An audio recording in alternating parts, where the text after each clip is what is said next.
ಎಲ್ಲರಿಗೂ ನಮಸ್ಕಾರ. ನಾನು ಸುನೀತಾ. ಶ್ರೇಯಾಸ್ ಕುಕಿಂಗ್ ಚಾನಲ್ಗೆ ಸ್ವಾಗತ. ಈಗಲಂತೂ ಮಾವಿನ ಹಣ್ಣು ಸೀಸನ್ ಇದೆ.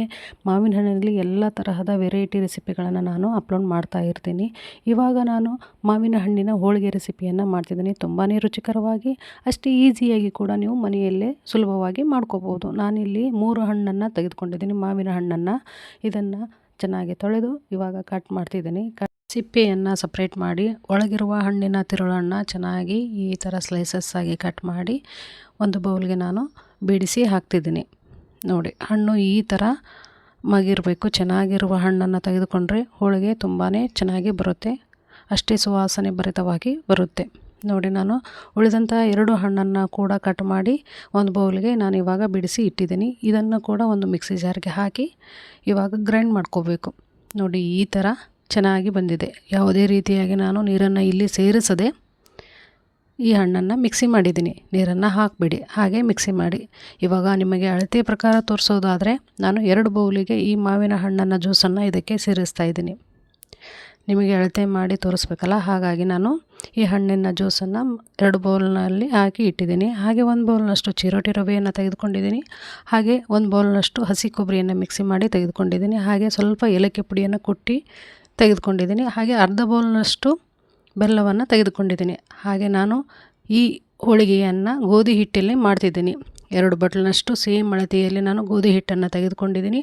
ಹಾಗೆ ಸ್ವಲ್ಪ ಪಿಂಚ್ನಷ್ಟು ಉಪ್ಪನ್ನು ಇದಕ್ಕೆ ಸೇರಿಸಿ 1 ಬೌಲ್ನಷ್ಟು ನಾನು ಇವಾಗ ಮಾವಿನ ಹಣ್ಣಿನ ರಸವನ್ನು ಇದಕ್ಕೆ ಸೇರಿಸಿ ಚೆನ್ನಾಗಿ ಮಿಕ್ಸ್ ಮಾಡ್ತಿದ್ದೀನಿ. ಹಾಗೆ ಉಳಿದಂತಹ ಅರ್ಧ ಬೌಲ್ನಷ್ಟು ಮಾವಿನ ಹಣ್ಣಿನ ರಸವನ್ನು ಇದಕ್ಕೆ ಸೇರಿಸಿ ಚೆನ್ನಾಗಿ ಹಿಟ್ಟನ್ನು ಕಲಿಸಿದ್ದೀನಿ.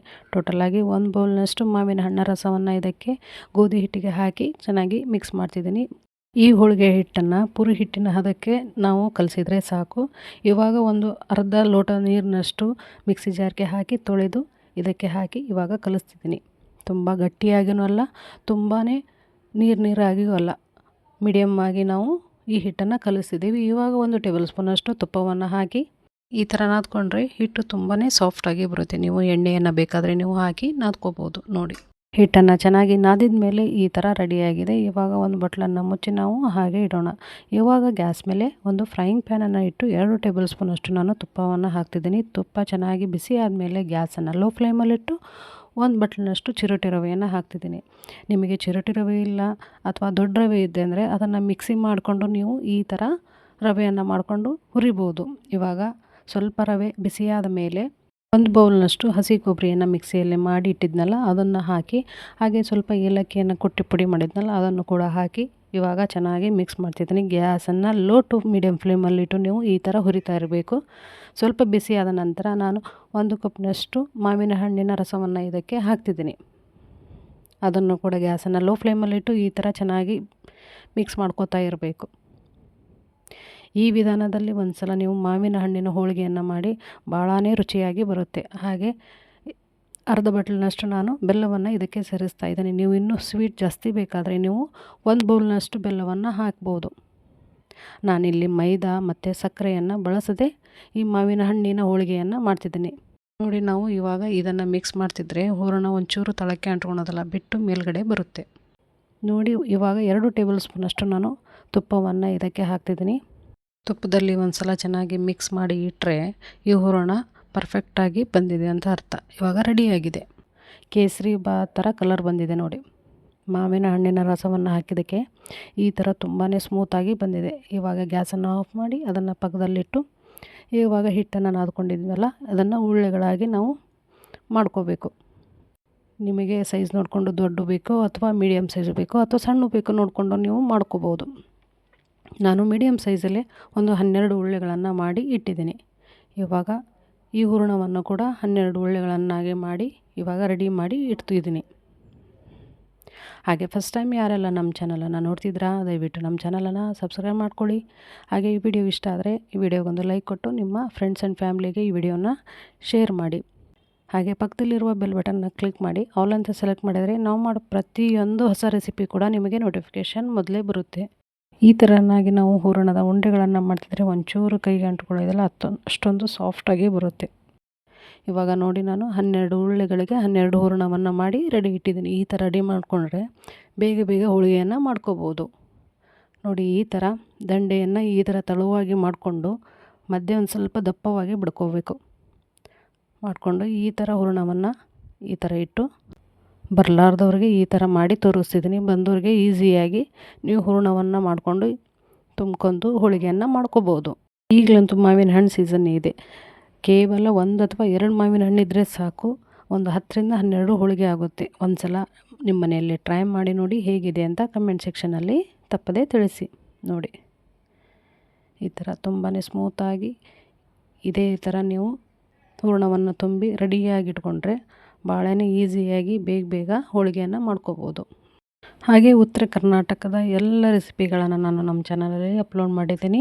ದಯವಿಟ್ಟು ನೋಡಿ ನಮ್ಮ ಚಾನಲನ್ನು ಸಬ್ಸ್ಕ್ರೈಬ್ ಮಾಡ್ಕೊಳ್ಳಿ. ನೋಡಿ ಅದೇ ಥರ ನಾನು ಇನ್ನೊಂದು ತುಂಬಿ ತೋರಿಸ್ತಾ ಇದ್ದೀನಿ. ಕೇವಲ 1 ಗಂಟೆ ಅವಧಿಯಲ್ಲಿ ನೀವು ಈ ಹೋಳಿಗೆಯನ್ನು ಮಾಡಿ ಮುಗಿಸ್ಕೋಬೋದು.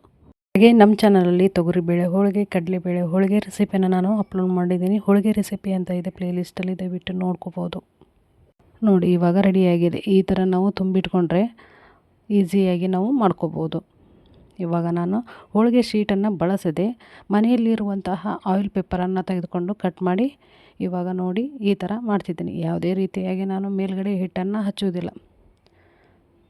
ಜಸ್ಟ್ ಈ ಥರ ನಾವು ಚಪಾತಿ ಉತ್ತೀವಿಲ್ಲ ಆ ಥರ ಉದ್ಕೊಂಡು ಮಾಡಿದರೆ ಮುಗೀತು. ಯಾವುದೇ ರೀತಿಯಾಗಿ ಕಟ್ಟೋಗುವಂಥ ಚಾನ್ಸಸ್ಸೇ ಬರೋದಿಲ್ಲ. ಒಂಚೂರು ಕಟ್ಟಾಗೋದಿಲ್ಲ. ತುಂಬಾ ಚೆನ್ನಾಗಿ ಬರುತ್ತೆ. ಒಂದೇ ಒಂದು ಸಲ ನಿಮ್ಮ ಮನೆಯಲ್ಲಿ ಟ್ರೈ ಮಾಡಿ ನೋಡಿ. ನೋಡಿ ಇವಾಗ ಹೋಳಿಗೆ ರೆಡಿಯಾಗಿದೆ.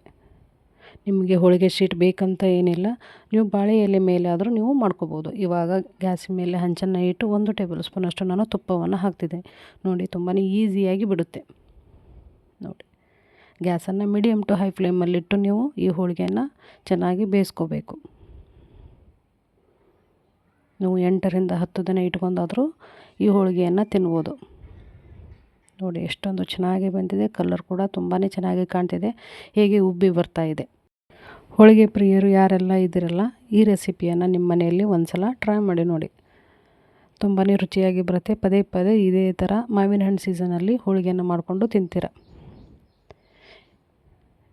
12ಕ್ಕೆ 12 ಹೋಳಿಗೆ ಕೂಡ ತುಂಬಾ ಚೆನ್ನಾಗಿ ಬಂದಿದೆ. ಯಾವುದೇ ರೀತಿಯಾಗಿ ಒಂದಾದರೂ ಕಟ್ಟಾಗಿಲ್ಲ. ನೋಡಿ ಅಷ್ಟೊಂದು ಚೆನ್ನಾಗಿ ಉಬ್ಬಿ ಬರ್ತಿದೆ.